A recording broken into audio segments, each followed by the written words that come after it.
For those of us applying to residency, the question I get every single time is, how do I know that I'm answering the question correct every single time? And that is a $1 million question, actually. How do you know that the answer you are giving will make you memorable, will get you ranked, and will get you marked? How do you know? But what if I told you that what you say on interview day is not as important as what the interviewer hears you say? Let me say that again. What if I told you that what you say on interview day does not matter as much as what the interviewer hears you say?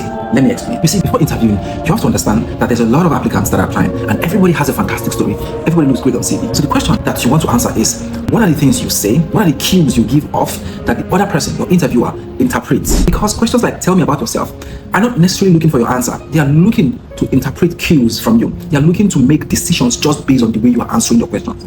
So I want everybody to briefly forget about the answers themselves and think about what the other person, your interviewer, is interpreting from your answer.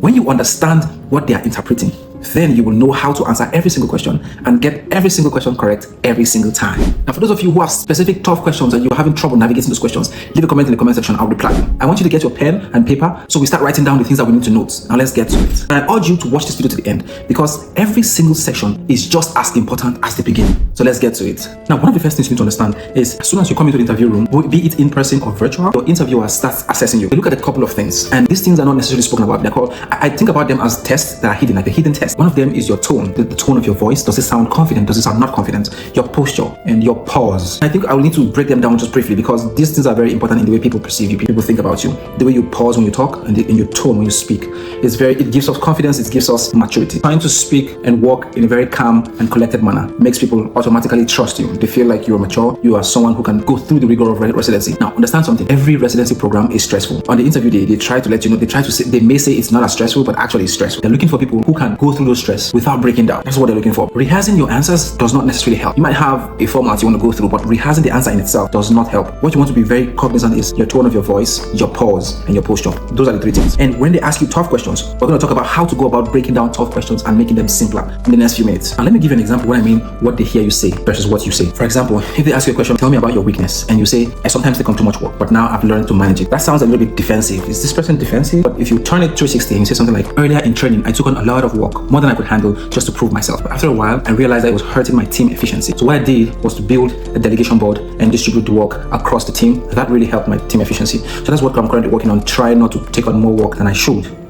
So you see, now the difference between A and B is that A sounds a little bit defensive, even though it doesn't sound defensive to you. It actually just sounds defensive. You know, it's like, oh, this person is defending themselves. The answers are the same. It's the way you coin them, the way you phrase them, in the context you put them. These things are more important than the answers themselves. Like I said, once you get interviewed, every other thing does not matter. The NRMP data says that program directors value communication more than anything else. Your scores are fantastic, your operation is great, but on interview day, everything else doesn't matter. If you're able to connect with the person that is talking with you legitimately, just be yourself, connect with them, you will be fine. This is very important because the perception of your interviewer is more important than the content of what you are saying. I repeat myself, what you think you are saying is different from what the interviewer is hearing. Now the next question is, what are the things that your interviewer wants to hear you say?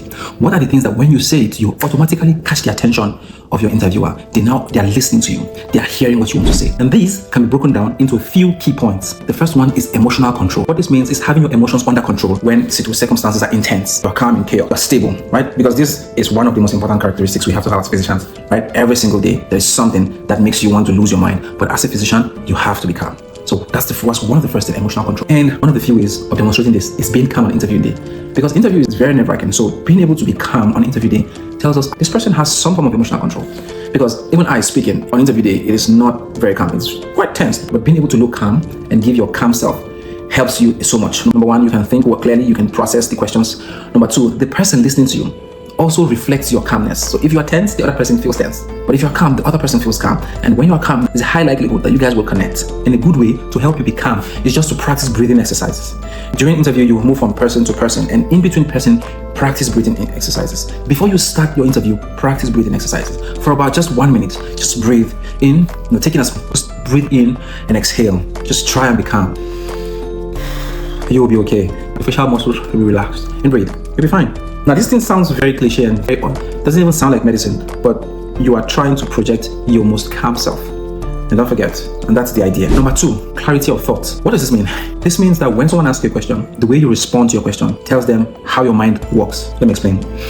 If I said, tell me about how you manage a patient with septic shock, one of the things that everybody does, including myself, is I'll say, oh, well, we'll check vital signs, we'll check temperature, we'll get antibiotics, we'll give them fluids. That is the way we most likely will answer it, right? And myself including. But what I want you to do is try and condition yourself. Try and think about it like this. Organize your thoughts in this way. Say, well, septic shock, it just depends. There's a lot of things that we could do for a patient with septic shock, but I would like to break it down into 3 steps. The first step is about vital signs. Second step is about the need for antibiotics. And then the third step is about the need for fluids. I think that just giving 1, 2, 3 makes it simpler than it should. Because you've put it under 1, 2, or 3, it's more organized. And then you can now follow through and say, okay, under the vital signs, I will check blood pressure, check temperature, and I would examine the patient, and then I would assess the need for antibiotics, and I would decide what kind of antibiotics I will give, just depending on their history. And in addition to that, we'll give fluids. We'll give about 1 to 2 liters of fluids per hour, and then we'll reassess. Now, it's the same thing that I said, right? The first one was body place, but the second one was 1, 2, 3. Now, it doesn't matter if I didn't include every single thing. Oh, I'll do an ultrasound, I'll do this test. Nah, that doesn't matter. What matters is the way I said it. I said step 1, step 2, step 3. I'll do 1, 2, 3. That tells me that, oh, this person's mind is pretty clear. You have a format to work with, and that's good. That is something that people desire, even if most people are not like that. But that is a trait that most people desire. So that is one thing you want to use. So number 1 is emotional control. Number 2 is the clarity of your thoughts. So that anything they're asking you in terms of your strengths, in terms of your weakness, in terms of anything, if you could put it into 3 or 4 or 5 steps. Step 1, or if you say, why do you like this program? You say, well, there's so many reasons why I love this program. But I'll just summarize them in 4 reasons, or 5 reasons. That's what you want to do. You want to organize your thoughts. People like that. Just people will rank you high just because of that. And also, the clarity of thoughts gives people an idea that you'll be a good leader. Number 3, coachability. The programs want to know if you can be taught. They want to know if you can be coached. And that's the reason behind why programs are always asking for young graduates, people less than 3 years of graduation, people less than 5 years, because the thought process is that people who are recent graduates are easier to teach. How you can show this is when a question comes up and the question requires you to talk about a feedback you got. You want to talk about the feedback you got. You want to talk about how you received it and the things that you did afterwards. Let me explain. They say, tell me a time that you had disagreement with your colleague. You say, I once had a disagreement with the workflow for discharging patients with one of my colleagues. Afterwards, I got feedback from that colleague about the reason behind their thought process. Just listening to his feedback was really educational, and I took that feedback and I was able to implement it into my own workflow, and that really helped my discharge planning for my patients. And so I think that feedback is really important. It is sometimes we are caught in this busy schedule. We don't want to take some feedback because we think it might hurt our workflow. But actually, sometimes when you sit back and just get the feedback, you realize that it is actually way more helpful than you expected. So you want to show that you are able to take feedback, use the feedback, appreciate the feedback. That tells them this person is coachable. And what goes hand in hand with someone who is coachable is someone who has integrity.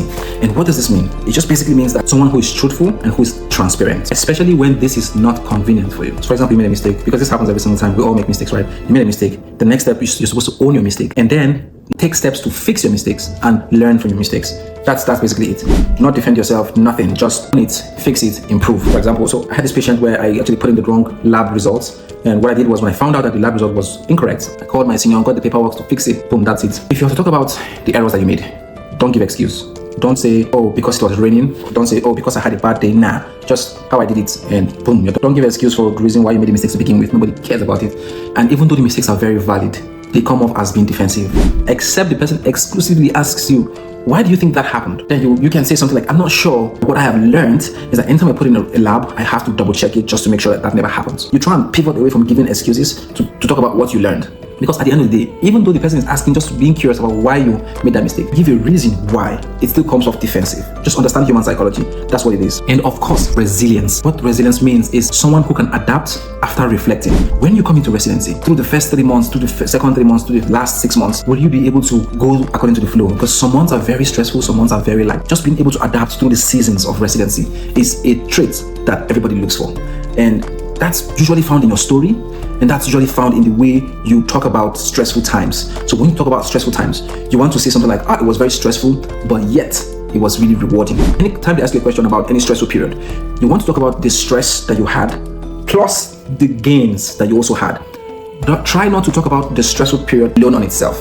So they ask you, I see that you went through this tough time in 2010. What happened? You say, it was a very stressful period. My family was this and I was that. But it was also very rewarding. In as much as I went through this amount of stress, I met new people, I traveled to another city, I got my exams done. So it was a very stressful period, but it was also one of the periods that I had a lot of accomplishments.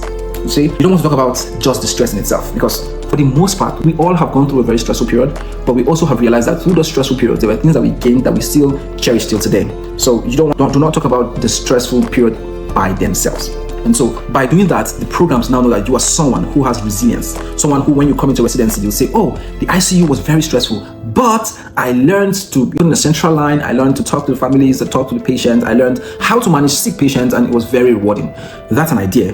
So when you say stuff like that, the person on the other side, what the person is hearing is this person is resilient. Now, I'm going to do a separate video where I'm going to go through 20 questions, how exactly to answer them. But what I want you to know is that what you say in itself is completely different from what the person hears. That's the aim of this video, to give you an idea of what the person is hearing is completely different from what you're saying. And you have to be aware of that. So when you plan your answers to questions, when you plan your answers and the way you want to come off, you have to keep that in mind. Okay. Also, another thing that they want to see is positive energy. They want to see that energy. Someone who is vibrant, someone who is curious, someone who lights up the room. You don't want to, when you are talking with them, you don't want to just sit and fold your arms and then just talk like this. My name is Endurance. I come from Nigeria and the firstborn of 10 children, that kind of stuff. Nah, you want to be vibrant. So I grew up in Nigeria and actually trained in Nigeria. One of the things that I actually learned in Nigeria is that stuff like you want to be able to just be vibrant. You want to be able to smile. You want to be able to laugh. You want to be able to be professional, but yet someone that can easily connect. And then, importantly, they're looking for someone who has team spirit, someone who can work with a team. And everybody says, I work with the team, I work with the team, I work with the team. But how does the other person think or perceive you as a team worker? Well, it starts by the things that you say. And how they can tell is the way you use your language. Now, people who use I, they run the risk of looking like they're not team players. You want to switch from I to we. So instead of saying, I worked on this project for 3 years and it came out to be the best project in the AHA conference, you say, our team worked on this project. The plan was to do XYZ. We then decided to do it this way and then we submitted it to AHA. I was lucky to present that project and we won the best abstract of the year. That's the idea. You want to acknowledge the contribution of other people. When you speak, when they ask you questions, oh, tell me about this award that you won, or they say, tell me about this stuff that you achieved. You want to try and use as much we as possible. You want to acknowledge the contributions of others, because for the most part, almost everything that we have achieved there were people who helped us, right? So you want to acknowledge those people when you speak. You don't want to go and say, oh, I did this and I did that and I did this. No. You want to acknowledge people. When you say we, now you're realizing that these things are very small, they're very tiny, but within 5 minutes, someone can put these things together. I'm like, this person is not a good fit. That is how they determine what is a good fit. This person be a good fit because they can tell from all these angles that this person probably not going to fit. And why is this important? Because the whole of residency is just teamwork. All through your residency, you're working with your team. And that is a very important component of your entire residency. So people are looking for people who can work with other people, right? And being a scholar in itself does not help the team. Being a team player is what helps it. Now that you know what to say, the next question is, how do you say it? When you talk, your tone of your voice tells us how confident you are in the things that you are saying. Tone of your voice in itself is the judge to tell me to believe you or not. So if your tone is shaky, if you're trembling, I would not believe you. And that is just the psychology of interview. What you want to do is get a hold of your tone. Control your tone. Think about your voice as your vital sign. Someone can tell if you are hypotensive or hypertensive. So how you can do this is you can take a deep breath and then speak. You speak continuously to the end of your tone and then pause. Whenever you want to say stuff like, I think, maybe, cut those things out. Things like, especially I think, I think, you want to limit those things, because they steal your confidence. Now, it's okay to say you just try not to say so many ums. So my name is Endurance. I am from Nigeria. I'm currently in Massachusetts. I'm a cardiology fellow. Nah, you want to say, you must say it's fine to say just limit the amount of ums. Anytime you want to say, just pause. There's no rush. Speak clearly, enunciate your words. What that means is try and say the words, don't gloss over the words. So my name is Endurance. I am from Nigeria. I am currently in Massachusetts and I am a cardiology fellow. Pronounce your words, let the other person hear you. One of the mistakes that I make every single day is sometimes I tend to gloss over my words. I try to rush through them, and that doesn't help anybody because you have to repeat yourself. So what did you say? And so you want to pronounce your words, especially because most of us have an accent, right? You want to enunciate your words. You want to breathe in and use full words. And also talk about your posture. You want to keep an open shoulder. That tells your interviewer that you are confident. You want to keep an open shoulder while speaking. You can also use your hands, not so much, but that is also encouraged if you are used to it. If you're not, try to use it as much as you can. That also relieves stress from you. Just keeping your hands in one place is not helpful, especially because it is a virtual interview. And not too much, but just once in a while, moving your hands from side to side helps. If you want to keep your hand like this, that's okay. But from time to time, you can demonstrate stuff with your hands and then go back to resting position. That will help you. And in terms of your facial expression, you want to smile. Regardless of what you went through, you say that time was a really stressful period. It was quite stressful. But I learned so much. I had the opportunity to meet so many people. I met a good number of friends. Still have pictures from that trip. It was a bittersweet moment for me, I would say. So So what you're trying to do is you're trying to be calm, you're trying to demonstrate, but you're also smiling. You are moving your hands side to side. You are making the person hear you. You're making the person decode what you are saying. Like I said, pause is actually a strength. Take away, for every time you say, just pause. No rush.